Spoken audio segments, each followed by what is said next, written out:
Bismillahirrahmanirrahim. Assalamualaikum warahmatullahi wabarakatuh.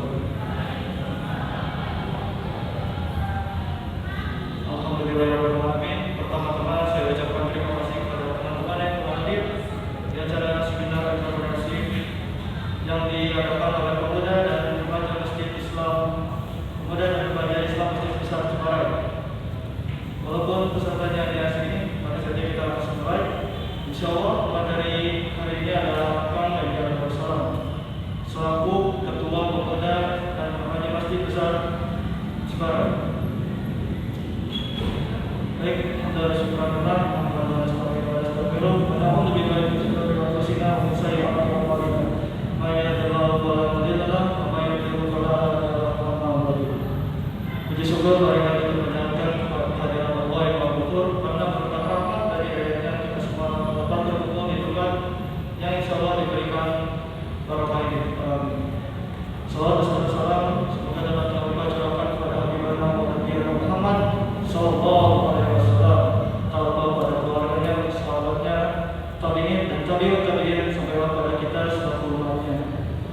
Tanpa mengulur waktu lebih lama lagi, langsung saja kita mulai acara seminar entrepreneurship yang akan dibawakan oleh pemuda yang sangat luar biasa, Kang Ganjar Bersalam. Saya persilakan.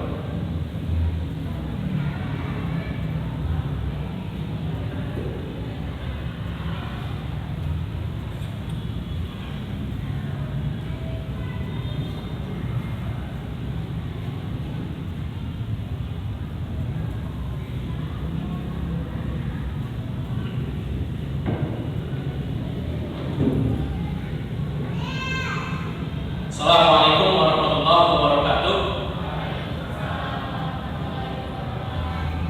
Assalamualaikum warahmatullahi wabarakatuh. Alhamdulillah, alhamdulillah, nahmaduhu wa nasta'inuhu wa nastaghfiruh wa na'udzu billahi min shururi anfusina wa min sayyiati a'malina. May yahdihillahu fala mudilla lahu wa man yudlil fala hadiya lahu. Asyhadu an la ilaha illallah wahdahu la syarika lahu wa asyhadu anna Muhammadan abduhu wa rasuluh la nabiyya ba'd. Teman-teman, sebelumnya mohon maaf, saya lagi kurang fit juga. Jadi kalau ada campur batuk dan bindeng suaranya mohon dimaklumi. Cuman karena memang ini juga kewajiban, adalah panggilan juga, tentu kita harus sama-sama hadir. Secara kuantitas kita nggak perlu memusingkan karena kita sedikit. Itu Allah yang mendatangkan teman-teman di sini, dan Allah yang memberi teman-teman datang ke sini, dan Allah juga yang akan memberikan ilmu kepada teman-teman di sini. Yang kemudian ilmu itu bukan untuk orang lain, tapi untuk kita. Maka saya kemudian mengajak teman-teman untuk selalu bersyukur kepada Allah Subhanahu Wa Taala, yang mana sampai saat ini memberikan kesempatan kepada kita semua, kesempatan untuk bisa diberikan kesadaran untuk ilmu, baik itu ilmu dunia dan ilmu akhirat. Kedua-duanya harus seimbang. Dunia harus dalam genggaman kita, akhirat harus dalam tujuan kita, dan itu harus menjadi misi kita bersama. Tak lupa juga salawat serta salam adalah kita limpah curahkan kepada junjungan kita, bahwa perubahan terbesar dari masa gelap gulita menuju terang benderang, dari masa kejahilian menuju masa ilmu pengetahuan, yang kemudian Islam yang dapat kita rasakan sampai saat ini, Muhammad Rasulullah SAW. Kepada para keluarganya, sahabatnya, tabi'atnya, sampai kepada kita selaku umatnya yang senantiasa mengikuti jejak langkahnya sampai akhir zaman. Alhamdulillah, saya sedikit pun tidak berkurang semangatnya, karena kita akan mencoba diskusi setelah 2 hari kebelakang teman-teman menerima materi. Ini judulnya apa nih kira-kira temanya? Ada yang tahu nggak? Ada yang tahu nggak tema kita sore ini apa yang mau kita diskusikan? Saya nggak akan lanjut kalau teman-teman diam dan nggak mau berinteraksi dengan saya, karena saya hanya interaktif. Izin, boleh saya berdiri ya? Nggak biasa duduk, bukan dosen saya. Jadi saya akan kesana kemari teman-teman. Apa kira-kira temanya sekarang? Anda kan? Ada yang punya ini?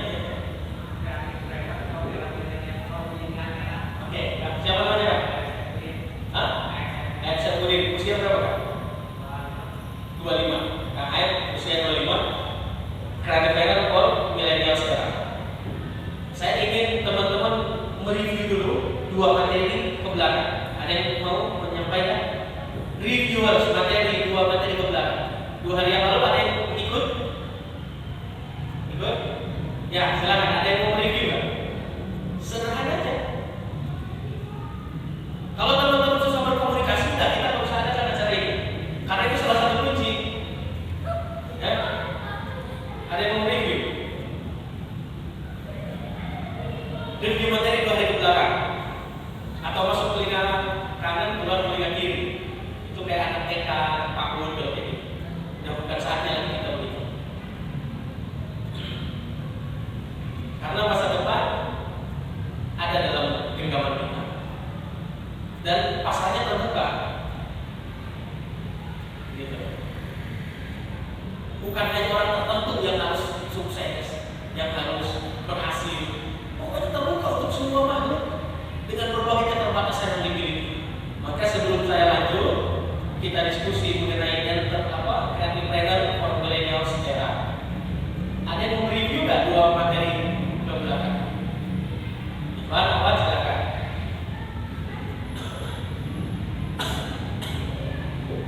Yang teman-teman ini aja, yang teman-teman pahami, nggak perlu tekstual juga. Silakan. Silakan. Ada nggak? Ya udah berarti kita lanjut.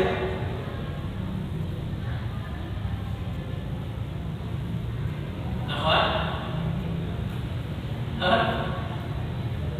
Masa dia akan berani masya Allah? Siapa jadi orang besar? Siapa jadi orang sukses? Siapa? Nggak siap untuk berbicara di depan saja, nggak siap menyampaikan materi 2 hari yang lalu. Padahal masih panas sebetulnya. Jadi kontradiktif. Teman-teman baru hanya sebatas keinginan, belum siap mewujudkan itu jadi kenyataan. Itu kontradiktif, nggak akan bisa terwujud bagaimanapun juga. Terus berdoa tapi ikhtiarnya nggak ada. Tuhan bingung. Bagaimana saya kabulkan kan kira-kira kata Tuhan. Oh ikhtiarnya teman-teman nggak ada, tapi berdoa selalu. Ya Tuhan, saya ingin dia menjadi jodoh saya, tapi nggak ada ikhtiar untuk menyatakan itu, nggak mungkin bisa terwujud. Ya, silakan. Ada yang berani? Iwan 1, Awan 1. Ini berbicara keberanian aja. Ada nggak keberanian dalam diri teman-teman? Ya, silakan. Ya, nggak apa-apa. Siapa namanya Pak? Hah? Hasan Sobari. Usia berapa? Oke. Selama saya mengikuti acara ini, yang saya dapat itu yang pertama yaitu sebagai pengikut Nabi Muhammad, seorang pengusaha itu yang pertama harus amanah, sidik, fatonah, tabligh. Mungkin Materinya apa? Yang berkaitan dengan bisnisnya apa?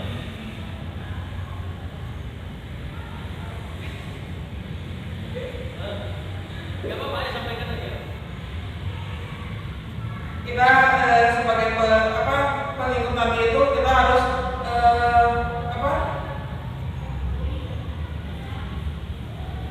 mengikuti apa ajaran yang beliau sampaikan. Salah satunya sebagai pelaku bisnis itu harus jujur, amanah, ya gitu yang tadi disampaikan. Jazakallah ya Kang Hasan. Mudah-mudahan ilmunya walaupun sulit diucapkan, tapi ada dalam jiwanya ini ada dan siap mengaplikasikan ya. Insyaallah. Akhwatnya ada nggak? Mana keberanianmu, akhwat? Banyak tahu nggak ngomongin creative planner itu tokohnya sekarang dua orang dan itu perempuan. Yang satu Putri Tanjung, anaknya Khairul Tanjung, yang si anak singkong itu. Yang satunya lagi Mirna Mansur, anaknya Ustaz Mansur. Itu perempuan semuanya kalau kita ngomongin creative planner.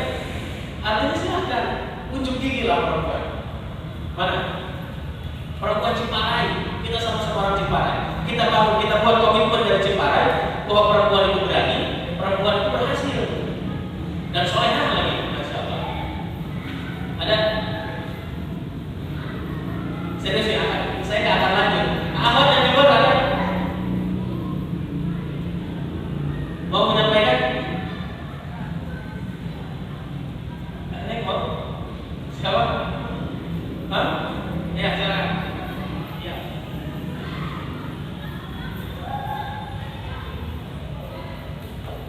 Namanya? Assalamualaikum warahmatullahi wabarakatuh. Perkenalkan, nama saya Lena Cecilia, usia 21 tahun. Oke baik, melihat ke materi yang sebelumnya, dua hari ya. Untuk hari pertama itu kita dapat materi dari Maulana. Kita belajar tentang prinsip berbisnis dalam Islam. Yang saya dapat dari materi Ustaz Maulana, saya mendapat ilmu bahwa jika kita ingin berbisnis, meskipun kita tidak memiliki modal, yang penting kita memiliki niat dan berikhtiar, kita bisa mewujudkannya.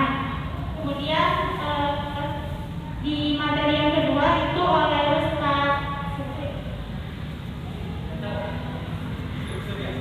Surya ya, Ustaz Surya, yang saya dapat itu kita mengenal sejarah Rasulullah, bagaimana beliau membangun bisnis, bagaimana sifat yang harus kita miliki ketika kita berbisnis, dan lain sebagainya.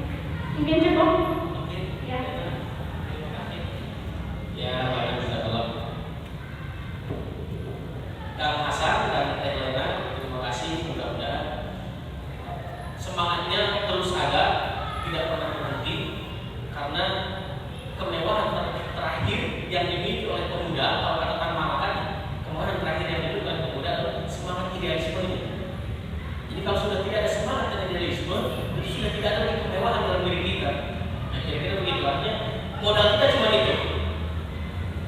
Barangkali saya pun perlu memperkenalkan diri dulu agar kita sama-sama saling mengenal, bagaimana nanti kita punya tujuan, punya komitmen, punya langkah bersama kalau tidak saling kenal. Mohon izin, saya Ganjar Darussalam, biasa panggil Kak Ganjar aja. Usia sekarang saya 29.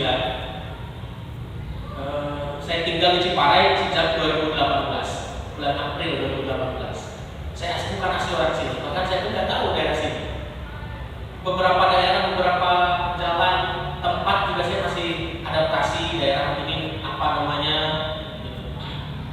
Asli saya lahir di Garut sampai lulus TK, terus SD saya pindah ke Tasik, kelas 4 SD saya pindah ke Tasik, terus sampai SMP, SMA saya ke Bandung, di Bandung sampai saya kuliah. Saya kuliah dulu di Unisba, tapi nggak selesai. Kemudian saya kuliah di UPI 2010, lulus 2017. Kuliah saya 7 tahun. Maksimal S1 itu memang 7 tahun. Dan saya ambil yang paling maksimal, biar saya memaksimalkan potensi kemahasiswaan saya. Latar belakang saya dibesarkan dan dibentuk di organisasi. Nah, itulah kemudian yang kemudian saya tidak pernah melupakan bagaimana organisasi telah membentuk saya sampai seperti ini. Dan kemudian bisa hidup di tengah-tengah masyarakat. Dulu saya sering bilang bahwa lebih baik saya babak belur di kampus, lebih baik saya babak belur, baik itu secara fisik, perasaan dan lain sebagainya, batin pun saya babak belur, tapi kemudian saya jangan sampai babak belur di masyarakat, karena masyarakat itu akan menanti bagaimana kelas ajarnya itu. Masyarakat itu gak pernah akan mau tahu berapa IPK kita, gak akan pernah nanya ke masyarakat berapa apa mata kuliah yang kita kontrak, itu juga gak akan pernah nanya. Masyarakat juga gak akan pernah tahu berapa nilai kamu mata kuliah ini, bagaimana dosennya. Bodoh amat kata masyarakat. Tapi yang masyarakat butuhkan bagaimana kebermanfaatan kamu di tengah-tengah kita semua. Bisakah memimpin rapat? Bisakah menyelesaikan masalah ini? Kami perlu orang seperti ini. Bisa nggak menyelesaikannya? Nah, itu yang masyarakat butuhkan. Dan demi Allah saya ingin itu waktu itu. Jadi tujuan saya adalah berangkat dari hadis ya, Khairul Nasi manusia yang baik adalah yang bermanfaat. Nah, izin itulah sedikit tentang saya. Dan sejak 2018 saya mencoba beradaptasi dengan masyarakat Ciparai. Rumah saya di perumahan Bumi Pakutanda akhir nomor 14. Ada yang tahu ya? Di akhir perumahan Bumi Pakutanda depan ada cuci mobil MHD. Nah, masuk sana. Bisa teman-teman nanti silaturahmi karena tempat saya, rumah saya itu terbuka bahkan kaum milenial semua, anak-anak muda semua yang selalu nongkrong. Dan terbuka 24 jam, mau jam berapapun. Jadi saya bukakan jam itu, kamu jam berapapun juga akan saya terima. Kecuali memang saya betul-betul usul juga sakit, tidak bisa menerima kamu baru. Sekiranya saya bisa dan ada di rumah saya akan kirim. Aktivitas sekarang untuk pekerjaan tenaga ahli bidang komunikasi Gubernur Jawa Barat. Jadi saya bareng dengan Kang Emil dalam bidang komunikasi. Saya mengelola platform Jabar Summer Hoax. Kalau teman-teman follow IG atau sosmednya bisa Jabar Summer Hoax. Nah, itu saya. Jadi 2 tahun ke belakang saya wakil koordinatornya. Sekarang saya pengelola media sosial. Nah, kemudian untuk bisnis saya punya CV GDS Jaya Abadi. Itu bergerak dalam beras yang utamanya. Saya juga bisnis beras dan bahan-bahan pokok. Kemudian juga transportasi rental mobil. Itu GDS Jaya Abadi. Saya direktur utama di sana dan beberapa yayasan yang saya bentuk juga, yayasan sosial BMC namanya. Tapi itu juga kurang berjalan saat ini. Nah, teman-teman ngomongin kreatif trainer itu ngomongin kita. Karena masa kreatif itu muncul pada saat usia kita milenial. Saya izin berdiri lagi. Saya kasih tantangan dulu teman-teman.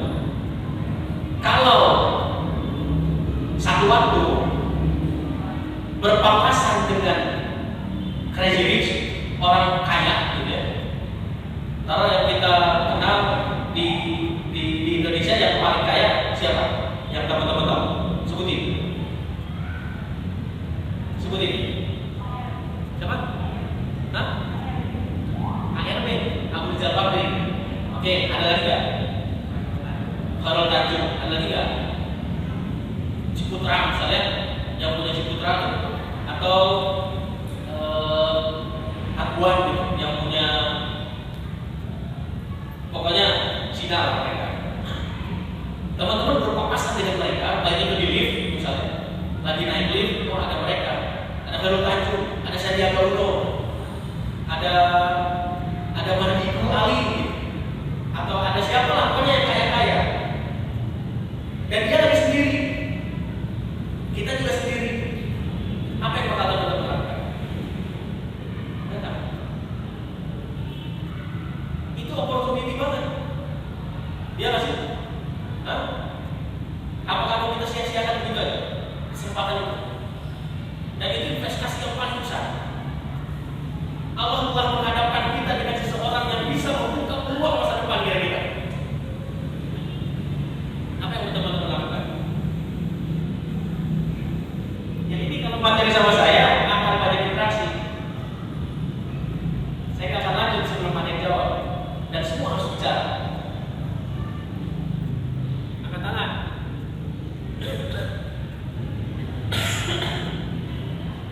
Ya, Pak, mau Pak? Ya, boleh Pak. Oh, atau apa? Ya.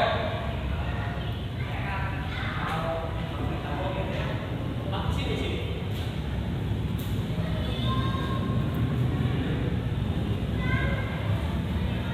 Ya, pemapasan ada waktu 3 menit dulu. Akan di bandara atau di terminal mana? Bismillahirrahmanirrahim. Kalau bertemu dengan orang yang spesial gitu ya kan, bisa itu sebuah kesempatan banget kan. Yang pertama dan pertama kali kita harus menggunakan diri itu. Yang kedua kita mungkin minta kontaknya, kontak atau yang minta ke orang itu aja sendiri. Nggak ada juga. Oh iya. Ya mudah-mudahan minta karena kan kalau kita baik insya Allah dikasih. Terus kita juga ya intinya saling berkenalan terlebih dahulu kan, itu yang pertama. Terus ada lagi yang kedua waktu nanti kan biasanya orang seperti itu ada kelas-kelasnya, kelas pilihannya, kita ikut kelasnya juga. Sekian dari saya. Saya minta informasi ya. Oke. Siapa tadi? Ayat siapa? Ayat apa tadi? Yang mau disampaikan? Ketika ada peluang itu. Apa? Pokoknya ini kan generasi milenial sih. Ini generasi kita, ini masanya kita gitu. Kita manfaatkan betul-betul masa kita ini. Jangan dibiarkan sama orang lain. Harus kegawat kita, harus dari Semarang.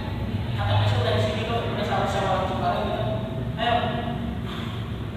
Awalnya ada, kamu saya. Kalau saya begini-begini nah itu. Kesel kan? Ayo. Yang kedua adalah kunci ya. Saya nanya dulu, ada yang menjadi pengusaha? Yang menjadi pengusaha ada? Yang menjadi pengusaha ada? Yang menjadi politisi ada? Yang menjadi pejabat ada? Yang menjadi orang sukses ada? Kunci ya, kuncinya pertama komunikasi. Komunikasi dulu. Teman-teman bisa berkomunikasi. Ya kalau itu nggak bisa, terus aja bermimpi. Saya baru mimpi aja lu.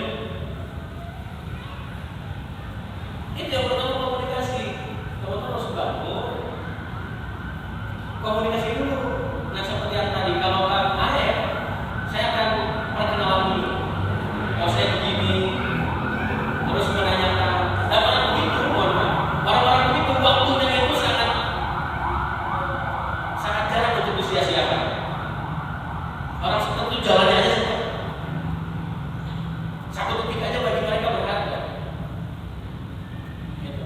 Nah kemarin betul waktu hari pertama Ustaz Lulus bilang gini, orang yang bagus dan ada sukses itu justru bukan yang dekat dengan pejabat, dekat dengan pengusaha, dekat dengan orang-orang berhasil, tapi dia juga yang kemudian harus berhasil. Jadikan orang-orang yang dekat di sekitarnya bangga dekat dengan dia. Saya pun dulu pas masuk kuliah kayak seolah-olah bermimpi banget, ngopi bareng, duduk satu meja dengan menteri, terus ngopi sambil ngerokok. Bisa nggak ya saya?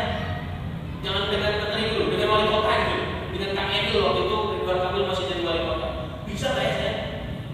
Saya mahasiswa. Bisa nggak? Gimana caranya?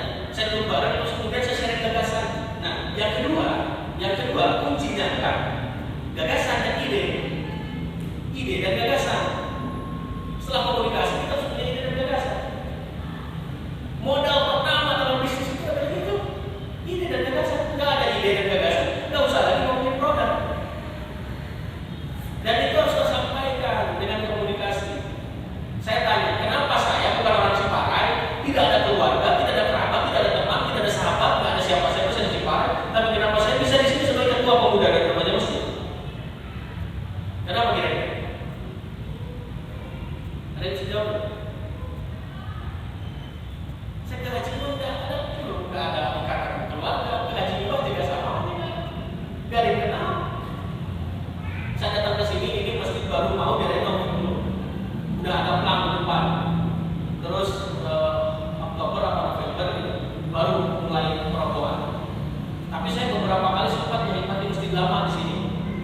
Karena sering jajan jus di sini dulu ada jus. Terus pernah beli jersey Persib di sini. Karena ada jersey Bogor. Sempat merasakan itu, tapi ada keinginan saya harus jadi pengurus DKM. Itu mah udah jadi jalan saya dari dulu. Dimanapun saya singgah pasti masjid yang saya dekati. Itu komunikasi yang pertama. Yang kedua ide dan gagasan. Nah dalam membangun itu Creative Trainers for Millennials era, ngomongin millennials itu ngomongin kita usia produktif. Sebelum saya jawab, ada spidol nggak ya? Ada spidol nggak? Jadi sebelum jauh kita ngomong entrepreneurnya, saya ngomongin tentang kita dulu. Kita harus tahu dulu identitas diri kita sebelum ngomongin apa kita mau ngapain.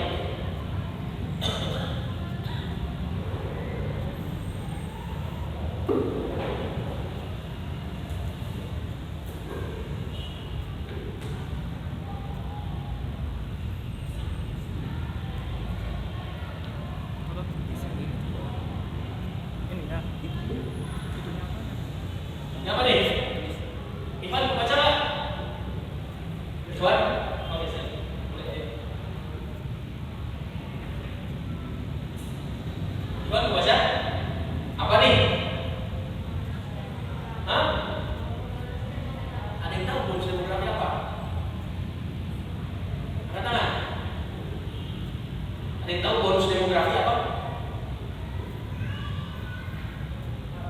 Ya, boleh. Siapa Pak Sandi? Bismillahirrahmanirrahim. Izin memperkenalkan diri, nama saya Ibrahim Dari. Izin menjawab pertanyaan. Bonus demografi merupakan bonus yang dimiliki oleh suatu wilayah atau negara di mana jumlah usia produktifnya lebih banyak dibandingkan usia non produktif. Yang disebut usia produktif itu adalah kita selaku pemuda, seseorang yang bisa menghasilkan suatu produk, seseorang yang bisa menghasilkan suatu usaha yang bisa menghasilkan nilai hasil, nilai jual ataupun nilai intelektual. Itu yang disebut bonus demografi. Insya Allah bonus demografi Indonesia akan terjadi di tahun 2045. Pertanyaannya adalah, puncaknya adalah di tahun 2045. Sekarang ini mulai angka pemuda, angka usia yang siap bekerja itu mulai sedikit lebih banyak dibandingkan orang-orang yang bisa kita katakan sudah mulai masuk usia pensiun. Dan puncaknya itu akan terjadi insya Allah di tahun 2045. Pertanyaannya adalah, jika kita sudah berada di tahun 2045, apa yang akan kita lakukan? Dengan Ya, dari beliau salah satu penyemangat juga. Artinya usianya berapa? 19 baru pulang dari Turki kemarin. Ikut apa sih? Ya, konferensi pemuda dunia, pemuda internasional, mewakili Indonesia. Ada 6 orang. Ada teman saya juga, ketua KNPI Kabupaten Bandung, sama mendampingi beliau. Nah, itulah kemudian generasi milenial yang sedang memanfaatkan momentum ini. Ini timingnya lagi sedang kita jalani demi di sini. Bonus demografi di mana usia produktif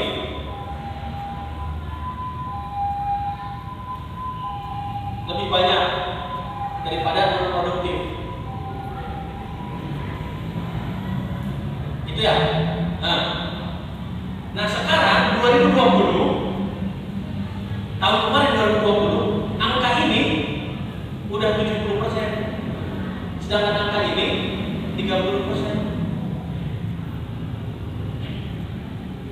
Makanya dalam bahasa politik nih, setiap ada kandidat, setiap ada calon, ambil pemilih pemula suara milenials.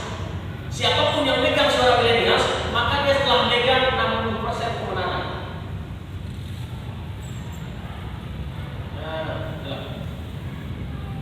Dalam politik, siapapun yang sudah mengendalikan usia produktif generasi kita, anak SMA dari kelas 3 yang sudah punya KTP, sampai teman-teman mahasiswa atau pemuda desa kerja, atau pemuda kota yang menjadi mohon maaf, gelandangan dan sebagainya, itu sudah megang 60% kemenangan.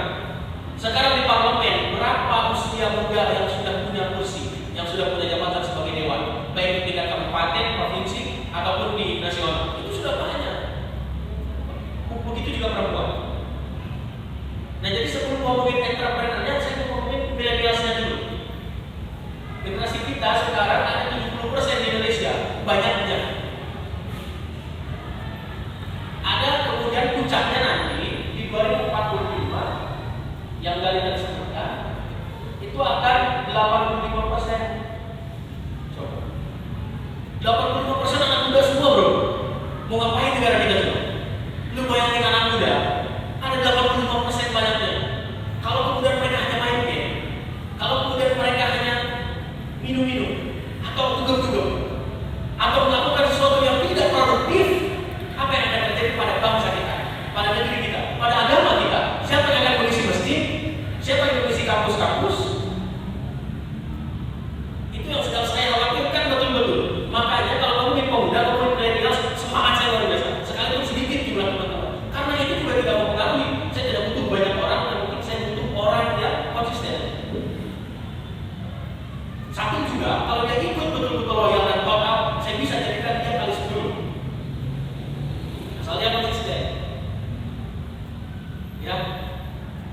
Siapa teman-teman? Siapa kalau mau bangun komitmen dengan saya sekarang? Saya sudah berinteraksi dengan antum semua. Antum sudah berinteraksi dengan saya. Siap gak kita membangun komitmen bahwa Jepara yang akan kita bangun sebagai kota? Siap gak? Jangan nyanyi. Ngantuk bisa. Suaranya mana? Siap nggak? Siap nggak? Siap nggak milenial? Alhamdulillah. Saya tanya kesiapan teman-teman langsung kalau catat bulan Ramadan lagi di masjid lagi. Ini kita dari persiapan 2020 menuju 2045 dari angka 70% menuju 85%, ini nanti akan terkikis menjadi 15%, akan semakin sedikit, ya. Harus segala sesuatu kita lakukan, belajarnya, keaktifan di organisasinya, komunikasinya, critical thinkingnya, agar otak kita tuh kritis gitu, melihat sesuatu yang udah biarin aja bodo amat, bukan urusan gua. Nah, begitu yang harus kita ubah. Laki-laki dan perempuan sama punya potensinya sekarang, Pak. Sudah masa zamannya apa sih? Emansipasi. Walaupun kemudian agama nanti akan mengatur lagi. Ya. Ini bonus demografi. Nah, terus saya ada pertanyaan lagi. Jika teman-teman tidak punya modal, solusinya apa kira-kira, tapi ingin mempersiapkan diri menuju 2045, tapi saya nggak punya modal, apa? Ya, KKN. Silakan. Sini lagi KKN, banyak yang ulang balik. Bismillahirrahmanirrahim. Ketika untuk menyiapkan menghadapi bonus demografi ini, tadi ketika kita dibentukkan dengan tidak adanya modal, Allah telah menciptakan kita sebagai manusia yang paling sebaik-baiknya. Yang pertama itu, sehingga kita harus belajar meningkatkan dan mengoptimalkan potensi yang Allah berikan kepada kita saat hidup. Yang kedua, kita membangun komunikasi, dan selanjutnya kita membangun silaturahim juga, karena salah satu pintu rezeki itu kan silaturahim. Ditambah sekarang adanya kemudahan media sosial, adanya ya, dengan diberikannya kemudahan kita pada zaman sekarang ini, kita itu harus memaksimalkan media itu dengan sebaik-baiknya. Salah satunya itu membangun komunikasi untuk menghadapi bonus demografi di masa depan. Terus tadi kemarin dengan belum adanya modal. Nah, belajar dari materi kemarin, mungkin saya baca waktunya, bahwasanya kan Rasulullah SAW itu memulai bisnis dengan 4 sifat: sidik, tabligh, amanah, dan sifat ona. Nah, sehingga sifat-sifat itu perlu kita tanamkan dalam diri kita, sehingga ketika kita berkomunikasi dengan orang lain, bersilaturahmi dengan orang lain, kita diberikan kepercayaan oleh orang tersebut. Salah satu kemarin Ustaz Al-Mutarisi menyampaikan bahwasanya kunci utama dalam bisnis itu adalah trust, kepercayaan. Yes, tepuk tangan kan? Ya, alhamdulillah. Ini aset Ciparai, usia 25 tahun. Kita sama-sama gapai bonus demografi. Jadi betul tadi modalnya kita harus siap untuk bersusah payah. Kita harus siap mau capek. Jangan tidak mau capek. Kita harus berinovasi. Kemudian caranya berkolaborasi dengan yang lain. Di era keterbukaan informasi sekarang, nggak bisa teman-teman ingin sukses sendirian, nggak bisa. Itu kita harus berkolaborasi. Makanya banyak YouTubers collabs, selebgram collabs gitu. Ya benar saja, semua unsur, semua elemen sekarang sudah kolaborasi. Dikolaborasikan gitu. Nah, sebetulnya materi ini saya nggak bisa menyampaikan hanya dalam waktu setengah jam atau 1 jam. Ini perlu diskusi panjang, karena setelah kreatif trainer for milenial sekarang ini nggak hanya searah dari saya ke teman-teman. Setelah itu selesai, ini perlu ada feedback timbal dari teman-teman ke saya. Kalau saya sudah punya semangat, terus semangat saya sendiri itu juga nggak jelas.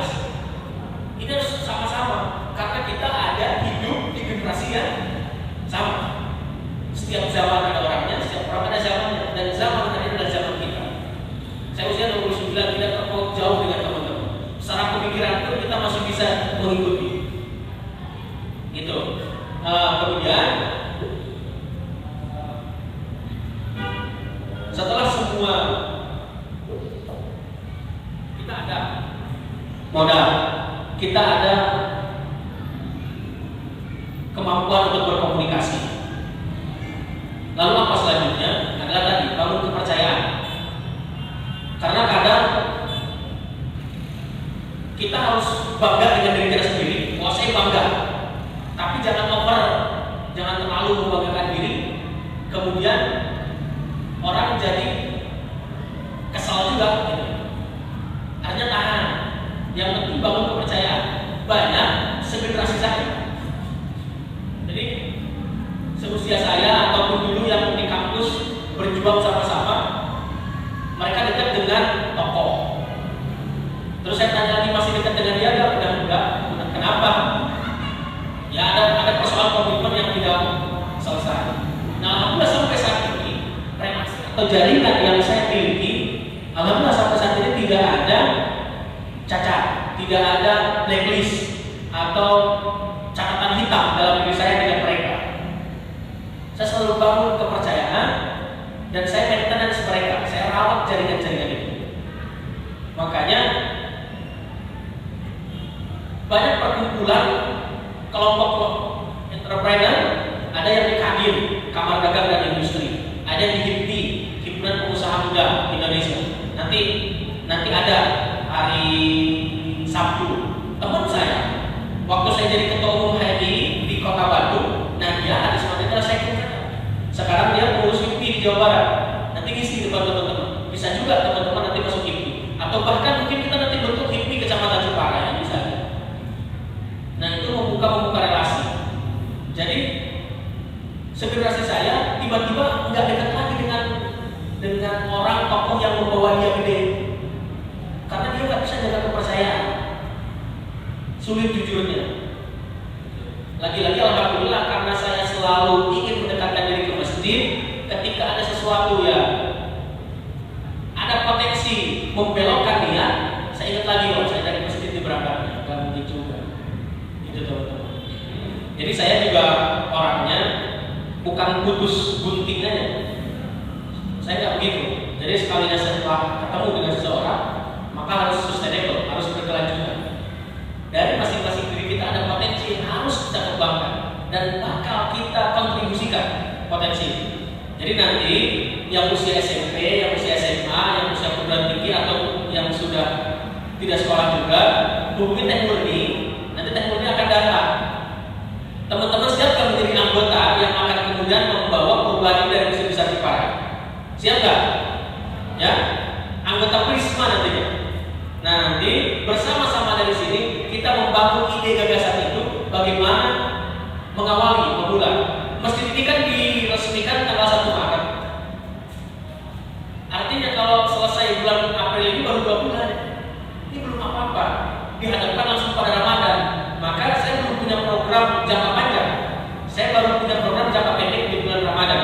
Nah di bulan Ramadan ini Allah mempertemukan kita.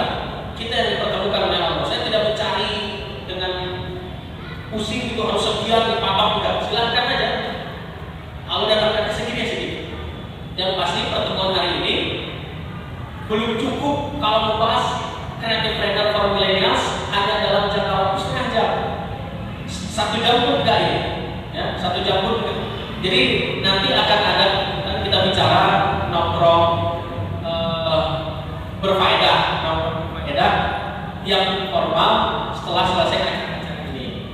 Jadi harapannya Teh Murni nanti bikin grup peserta semua dari mulai taksin sampai ke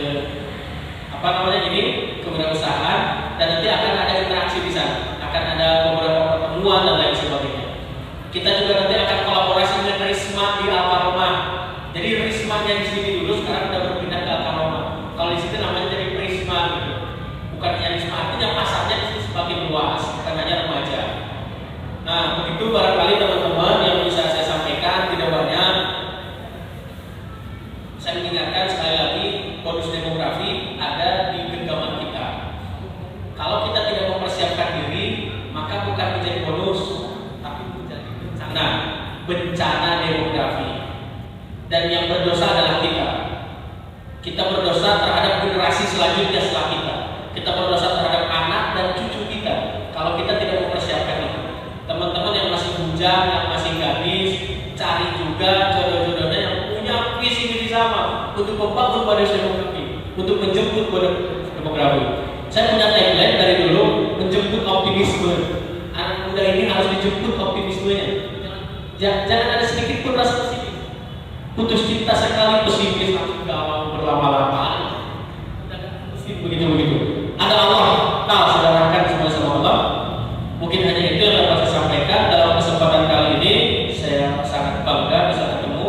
Barangkali ini bukan pertemuan pertama, tapi ada lagi pertemuan selanjutnya.